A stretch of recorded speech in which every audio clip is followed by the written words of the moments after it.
Qala al-muallifu al-ustad al-fiqhul islam al-ustad Haji Sulaiman Rashid fi kitabihi al-fiqhul islami rahimahullahu ta'ala wa nafa'na bihi wa bi'ulumihi fid din wad dunya wal akhirah. Amin. Baca. Segala sesuatu yang baik atau maslahat dijadikan syariat, dan segala sesuatu yang buruk atau merusak dibuang dan dilarang mendekatinya, diperbaikinya sehingga menjadi baik dan berfaedah untuk manusia. Sudah diperbaiki dijadikan sebagai syariat. Nah, jadi ketika para sahabat kemarin berhijrah ke negara manapun juga, ke Irak, ke Iran, ke mana, Baghdad, ke Syria, ke Turki, Mesir, banyak nih negara-negara Arab. Di zaman Sayyidina Umar itu tersebar para sahabat ya kemana-mana. Nah, sampai ke zaman kita, ke zaman Wali Songo, itu di zaman masih Khilafah Utsmaniyah, ya Khilafah Utsmaniyah yang di Turki. Nah, diutus mereka Wali Songo ke Indonesia.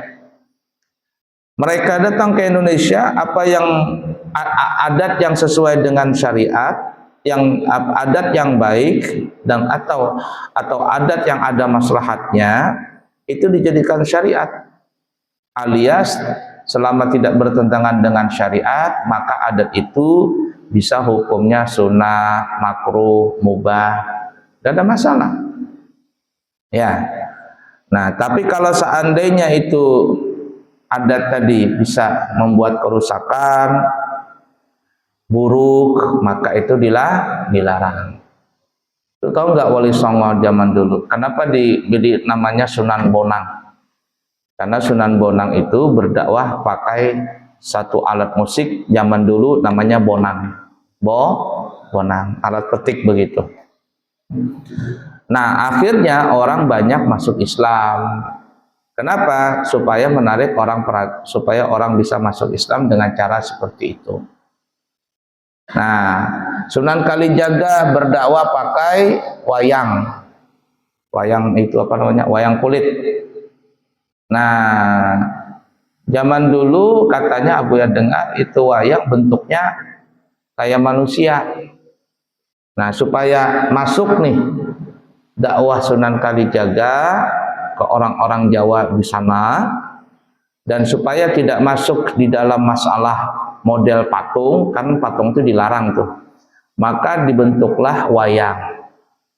Mukanya nggak mirip manusia, ada nggak orang hidungnya mancung begini ke depan, badannya kurus begitu? Ada nggak kira-kira? Nggak ada kan? Nah, maka dijadikanlah wayang. Dulu ada Petro, Gareng, apa-apa diganti. Pelan-pelan bukan diganti, sekali-sekali dimasukkan dakwahnya dengan nama malaikat. Ya, nama malaikat, nama-nama nabi zaman dulu diwayangkan, diceritakan. Lambat laun orang masuk Islam. Dakwahnya itu dengan hikmah, dengan bijaksana. Nah, sampai sekarang wayang itu jadi media dakwah ada di Jawa sana. Nah, seperti itu. Selama tidak bertentangan dengan syariat, maka dilihat apabila baik ada maslahatnya, diteruskan adat tadi. Tapi kalau adat itu buruk, merusak dan juga bisa berbahaya, maka adat itu dibuang. Jadi tidak usah dipakai lagi. Paham nggak? Nah, itu para sahabat berdakwah demikian sampai ke Wali Songo, sampai ke kita ini. Nah, lanjut. Contohnya, Islam adalah menetapkan ibadah haji menjadi salah satu rukun Islam yang 5. Sudah disucikannya dari sifat-sifat berhala, Islam telah menetapkan. Stop. Dulu nih ya, dulu sebelum Nabi Muhammad itu haji sudah ada. Sebelum Nabi Muhammad diutus menjadi nabi dan rasul, itu Islam haji sudah ada. Tapi kalau orang berhaji itu diiringi dengan dengan kesyirikan. Di sekitar Ka'bah itu dulu banyak berhala. Sebelum Nabi lahir ada 360 berhala. Berhala yang paling besar dari kalangan orang-orang Quraisy itu ada 4. 3 yang biasa, tapi 1 yang paling besar. Manat, Lata, Uzza. 3 dulu yang biasa. Nah, siapa tadi berhalanya? Manat, Lata, Uzza. Manat, Lata, Uzza. Yang paling besar berhalanya adalah Hubal. Hubal itu paling ibarat kata tuh ya anunya lah, dewanya besar zaman dulu Hubal itu. Nah, dulu orang berhaji sebelum datang Nabi Muhammad sudah ada haji. Karena itu kan syariat Nabi Ibrahim. Sebenarnya benar, tapi disepelekan, dijelekan. Akhirnya hajinya tadi yang sebenarnya benar di zaman syariat Nabi Ibrahim dirubah-rubah sedikit demi sedikit. Nah, salah satunya adalah kalau orang dulu tawaf sekitar Ka'bah nih, tawaf. Laki-laki kalau mau tawaf mesti telanjang. Bayangkan kalau telanjang tawaf begitu. Telanjang. Perempuan juga kalau tawaf telanjang, tapi perempuan kalau mau tawaf di malam hari. Zaman dulu kan nggak ada lampu, jadi gelap-gelapan mereka. Oleh karena itu disebut namanya zaman jahili, ya, zaman kebodohan. Jahil dalam bahasa Indonesia bodoh. Jahiliyah, zaman kebodohan. Datang Nabi Muhammad, haji tetap ada, tapi caranya dirubah. Yang tidak sesuai dengan syariat dibuang. Yang sesuai dengan syariat dilaksanakan terus. Paham kira-kira? Kurban, dulu kurban ada juga, tapi orang mau kurban itu dagingnya ditaruh di bawah jembatan, ditaruh di bawah pohon, dilabuhkan ke sungai, dilabuhkan ke laut. Ini kurban orang-orang yang zaman dulu. Untuk apa? Untuk ngasih makan nenek moyang, ngasih ini, sedekah bumi, apa semuanya. Dirubah, datang para guru-guru ulama dirubah. Kurbannya tetap, selamatannya tetap, tapi tidak dikasihkan ke mana namanya tuh, ke bawah pohon. Selamatan berdoa, makanan, sedekah bumi jar orang tuh. Adat itu ada, tapi nggak dibuang-buang makanan. Makan, baca doa di kebun, selamatan begitu, baca doa, habis itu makan barang. Paham nggak? Nah itu. Dulu ziarah dilarang. Kuntu nahaitukum 'aniz ziyaratil kubur, kata Nabi. Dulu aku melarang kalian untuk ziarah kubur. Dulu nih. Kenapa? Karena imannya kaum muslimin pada saat itu masih lemah. Imannya kaum muslimin masih lemah. Takut kalau ziarah ke kubur minta dengan kuburan. Dulu kata Nabi aku ngelarang. Kenapa? Umat muslimin dulu imannya lemah. Nah, setelah iman kaum muslimin kuat, mereka percaya Allah Ta'ala, sifat Allah mereka kuat, beriman kepada Allah Ta'ala betul-betul kuat, maka kata Nabi fazuru. Setelah itu kata Nabi ziarah kalian. Nah, sampailah kita sekarang berziarah. Tapi di zaman ini masih ada juga orang ziarah ke kubur, tapi mintanya dengan kuburan. Mbah, saya mau beli nomor, Mbah. Kira-kira nomor apa yang keluar, Mbah? 4 angka, Mbah. Tidur di kuburan situ dia. Tidur. Datang si ahli kubur, padahal bukan ahli kubur yang datang. Jin yang datang, angkanya 4351. 4351. Langsung, wah, saya tadi malam dapat wangsit.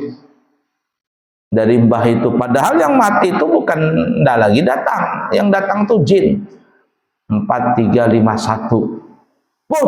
Menang.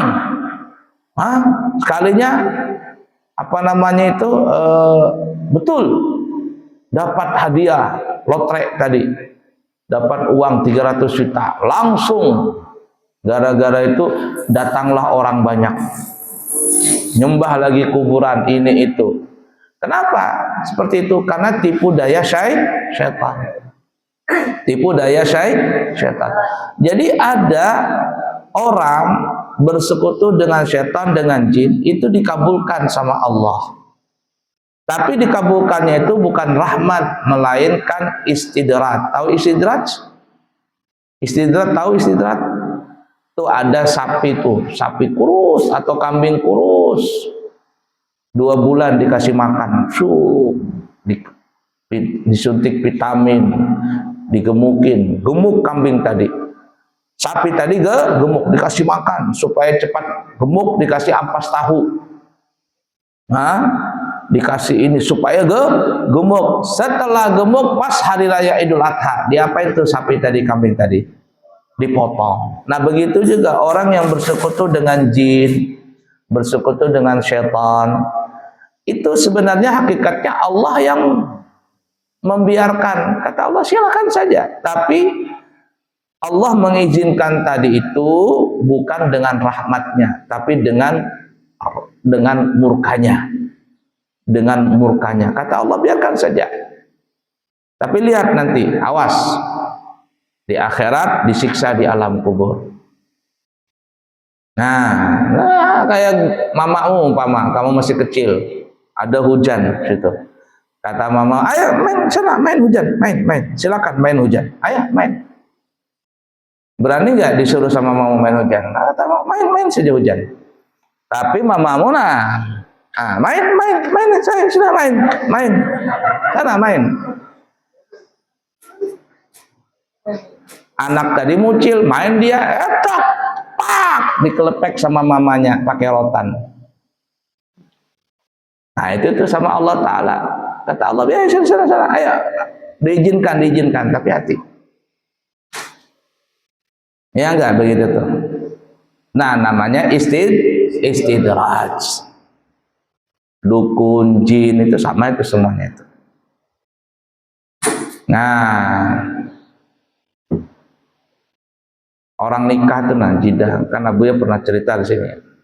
Jodoh kemudian menikah itu, jodoh sampai menikah itu terbagi menjadi 3. Pertama, jodoh pernikahan yang dibantu sama syaitan. Dibantu sama syaitan. Jodoh juga, tapi syaitan campur tangan di situ. Gimana itu? Ada sepasang kekasih, ya, saling cinta mencintai. Tapi apa? Melakukan zina lebih dahulu. Zina. Lalu ketahuan sama satpam, sama masyarakat, digiring, dipaksa menikah. Menikah nggak dia? Menikah juga.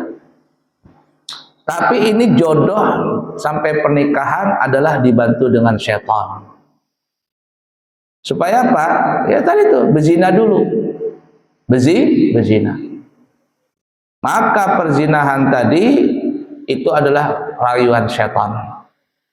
Lalu menikah, ya nikahnya sah saja. Selama akad nikahnya benar, syarat dan rukun nikahnya benar, sah. Tapi ini jodoh dibantu oleh syaitan. Yang kedua, jodoh yang dibantu sama jin. Bagaimana jodoh dibantu sama jin itu? Yaitu cinta ditolak, dukun bertindak. Nah, ada orang jatuh cinta dengan perempuan itu. Enggak juga apa namanya itu, perempuan itu mau cintanya bertepuk sebelah tangan. Akhirnya apa? Dijampi-jampi, dipelet, Pakaian dalam perempuan itu diambil, dibaca-baca, jadi bukhul. Dikasih boneka, tahu bukhul? Atau diikat begitu, ditanam di bawah tanah. Langsung perempuannya jatuh cinta. Menikah dia, tapi menikah ini dibantu sama jin. Bersekutu dengan jin. Nah, ini juga istidrat dari Allah Ta'ala. Tetapi yang nomor 1, nomor 2, perjodohan yang dibantu sama syaitan, berzina dulu baru nikah. Atau yang kedua, tidak cintanya bertepuk sebelah tangan, lalu pakai dukun, pakai jin, menikah dia. Kalau mereka ini berdua bertobat, nih tobat dengan Allah Ta'ala. Sudah itu dapat hidayah, ya Allah, dapat hidayah. Dapat hidayah, maka apa yang terjadi? Allah Subhanahu wa Ta'ala masih menerima taubatnya. Kembali kata Allah Ta'ala. Yang dapat berdukun-dukunan begitu juga. Nah, hilang dukunnya, istrinya langsung, sama siapa aku menikah? Tapi sudah terlanjur basah, jampi-jampinya sudah expire, kambuh lagi penyakitnya. Ngelihat suaminya, kenapa aku menikah denganmu? Tapi sudah terlanjur. Tobat dia, maka Allah masih mau terima. Paham nggak? Ini Abuya ini dulu jadi penghulu. Banyak Abuya mendapatkan kasus orang menikah hamil. Setelah hamil baru menikah itu banyak. Enggak sekali 2 kali Abuya mendapatkan kasus seperti itu. Menikah lalu hamil, hamil dulu baru menikah. Nah, sekali 2 kali itu Abuya dapatin tuh. Tuh. Ada yang sudah hamil, menikah, melahirkan, nikah lagi, ada juga. Setelah melahirkan baru nikah lagi, ada juga. Yang parah itu, tapi Abuya enggak tahu pernah nemunya apa enggak itu. Yang punya anak beda, yang menikahi beda. Ini perempuan ini berzina dengan laki-laki lain. Kemudian laki-lakinya nggak mau bertanggung jawab, lari dia. Perempuan tadi menanggung malu, menanggung aib sampai melahirkan. Ada laki-laki yang bertanggung jawab, bukan tanggung jawab. Ada laki-laki yang mau, ya sudahlah. Bapaknya perempuan, kamu mau nggak menikahi anakku yang hamil itu?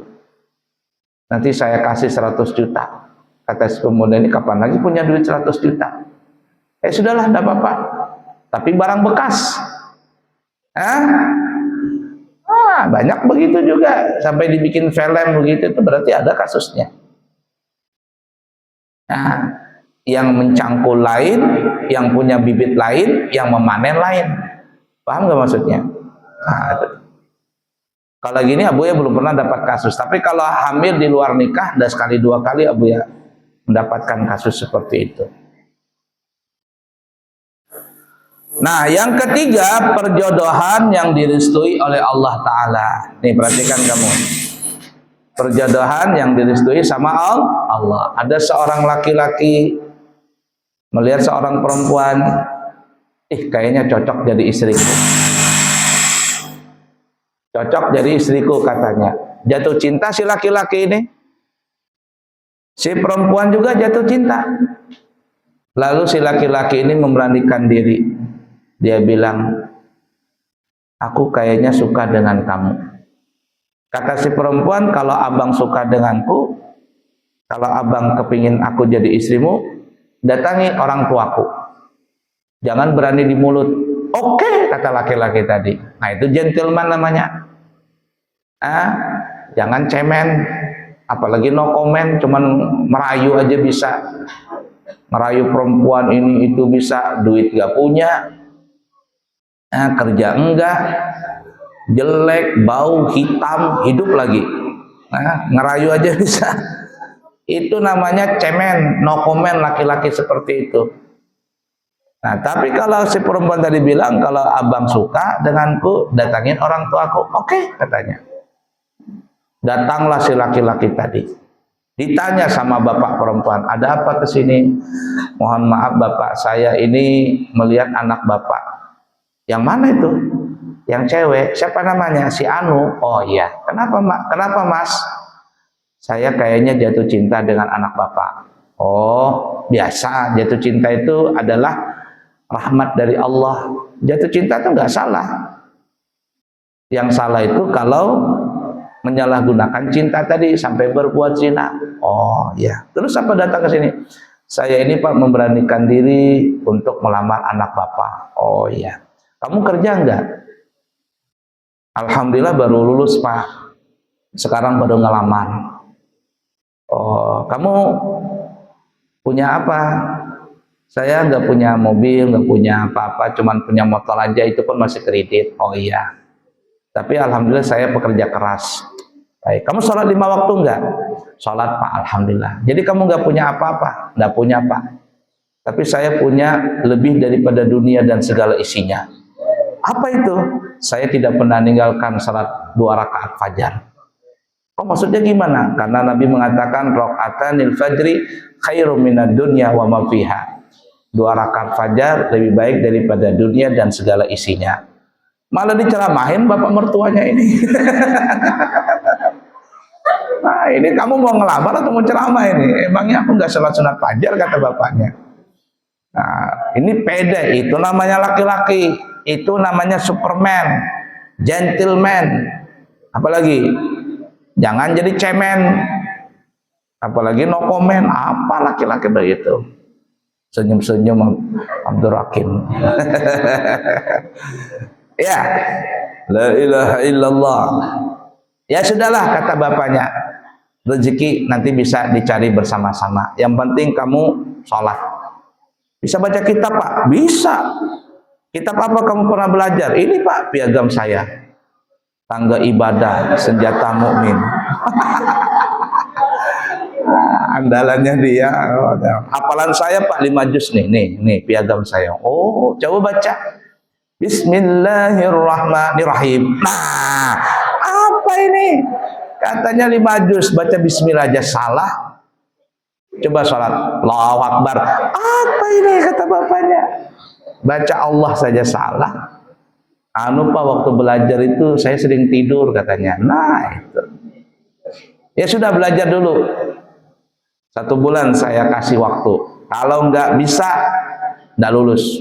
Langsung belajar lagi. Datang Abdul Hakim ke Nurul Anwar. Abu ya, tolong saya. Kenapa Kim? Ulun ini mau ngelamar, cuman masih gantung. Kenapa? Baca bismillahnya salah masih. Ayo sudah, duduk sebulan di sini, dibantuin sama Abu ya, lancar. Nah, ini yang namanya jodoh yang direstui sama Allah. Jangan cari yang pertama, ingat tuh. Jangan kamu coba-coba cari yang pertama, jodoh lewat setan. Pacaran itu setan. Apalagi sampai berzina, setan. Cinta ditolak, dukun bertindak. Terkadang itu amalannya itu dikasih orang tuh pelet bacaan juga itu, bacaan Al-Quran. Bacaan Al-Quran. Dulu Abu itu banyak, bukan banyak, dikasih orang. Kata Abu ya nggak penting itu, Abu ya nggak ngurus perempuan, Abu ya mau belajar, saya masih belajar. Ngapain begitu? Bacaan-bacaan begitu. Sampai sekarang Abu ya nggak tahu yang namanya pelet-pelet, mempelet itu. Nah, nggak masuk Abu ya. Ilmu tenaga dalam Abu ya nggak pakai. Kenapa ya? Abu ya nurut Abu ya Sarwani. Ngapain kamu belajar pakai ilmu tenaga dalam, amalan ini, amalan itu? Cukup hizib Nawawi, cukup ratib hadat, cukup wirdul latif. Itu aja kata Abu ya Sarwani. Ngapain yang aneh-aneh? Nah itu. Begitu Abdul Hakim. Paham? Nah, jangan coba-coba nih, mau putra mau putri. Yang pertama tuh, jodoh setan. Jangan. Jodoh dukun. Jangan. Tapi pilihlah, cari jodoh yang kedua. Apa itu? Ridha dari Allah. Namanya doa restu. Ingat, pacaran itu zina. Ya, pelet itu jin. Walaupun bacanya Al-Quran, jin itu yang main. Kamu pernah nonton film Sikin? Si jin. Si jin apa tuh? Nah, si jin, bahasa Arabnya si jin. Si jin itu bahasa kitanya penjara. Sijjin. Untuk jin itu namanya sijjin.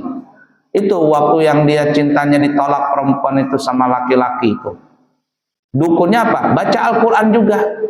Baca Al-Quran. Bismillahirrahmanirrahim. La yadurru ma'asmihi syai'un fil ardi wala fis sama' wa huwas sami'ul alim. Yang dibaca doa, yang dibaca Al-Quran. Bismillahirrahmanirrahim.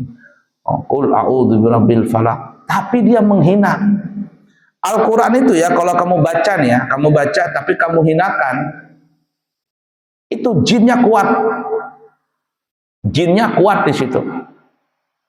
Ada, Abuya belum tahu sih ada tahu benar atau tidaknya. Cuman ada pesulap di luar negeri itu. Dia sakti. Dia sakti. Tapi apa? Kalau masuk dalam WC, WC-nya itu penuh dengan ayat-ayat Al-Quran.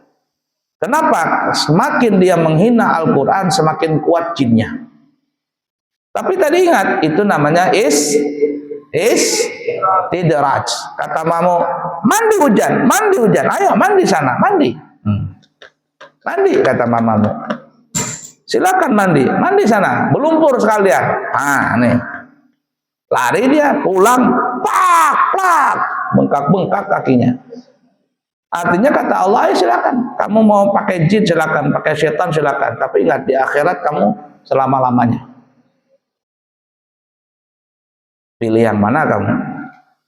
Paham kira-kira? Nah, tuh.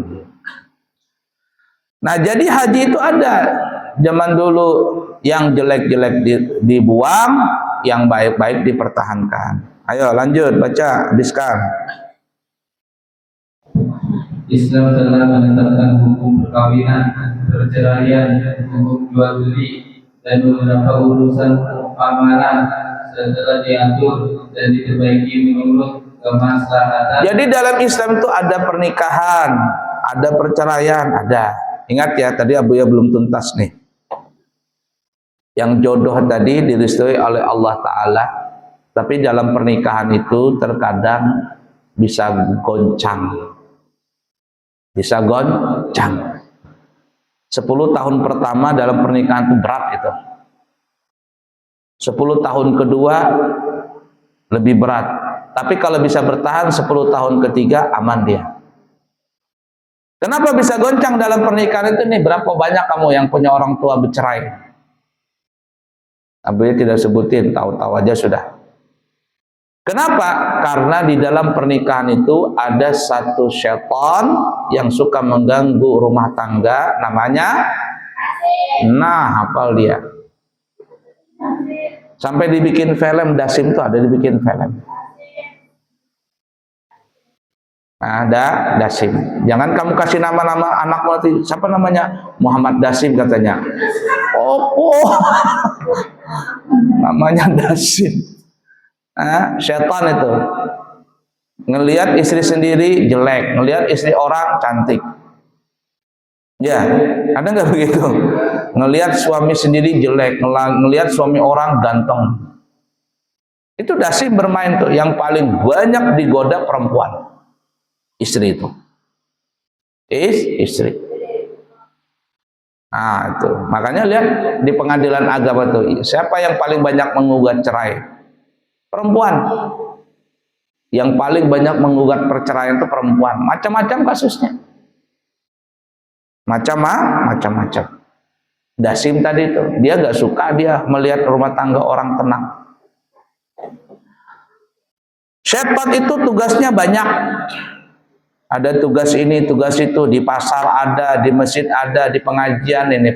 Nah, mengantuk kamu tidur, itu ada syaitannya itu. Yang suka duduk di majelis mengantuk, yang suka duduk di majelis mengelamun, syaitan itu bermain. Syaitan. Nah, yang suka menggoda orang berbuat zina, menggoda orang minuman khamar, mabok-mabokan, narkoba, itu ada permainan syaitan semua. Tapi ingat, syaitan yang bisa menggoda manusia untuk berbuat kemaksiatan, zina, mabok, dan sebagainya, itu mah biasa. Biasa.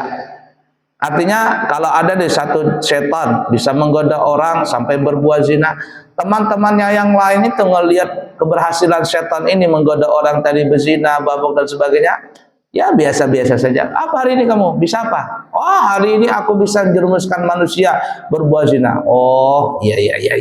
Gitu-gitu aja.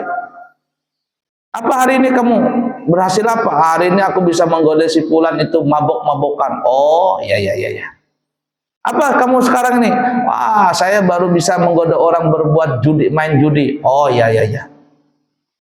Jin-jin yang lain, setan-setan yang itu biasa saja menghormati.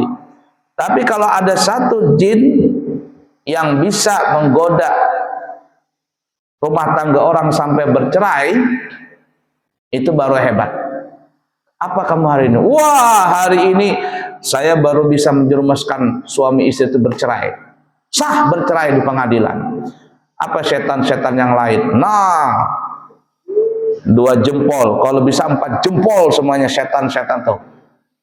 Naik pangkat, naik jabatan, naik gaji, kalau bisa bintang 5 sekalian. Paham nggak? Nah, nanti kamu tahu tuh nanti di rumah tangga. Waktu menikah pertama kali, romantis sekali. Ya, romantis. Jalan begitu.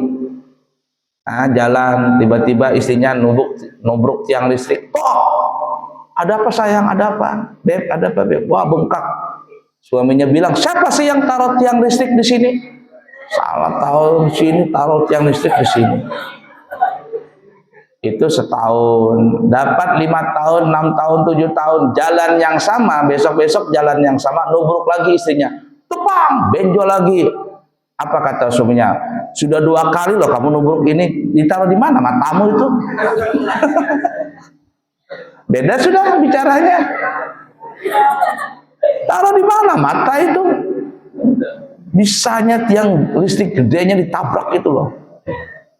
Paham nggak? Berubah sudah. Nah, itu tuh. Dasim tuh bergoyang, bermain di situ tadi. Nah, dalam Islam ada pernikahan, percayaan jual beli. Itu yang kata Abu ya, fikih ibadah, fikih muamalat, fikih munakahat, fikih apa lagi? Jinayah, fikih qadaya. 5 bab itu, 5 kitab itu semuanya dari kitab yang kecil sampai kitab yang besar membahas yang ini aja, kitab fikih itu. Lanjut. Islam telah mengharamkan minuman keras dan berjudi karena kerusakan yang timbul dari keduanya daripadanya daripada manfaatnya.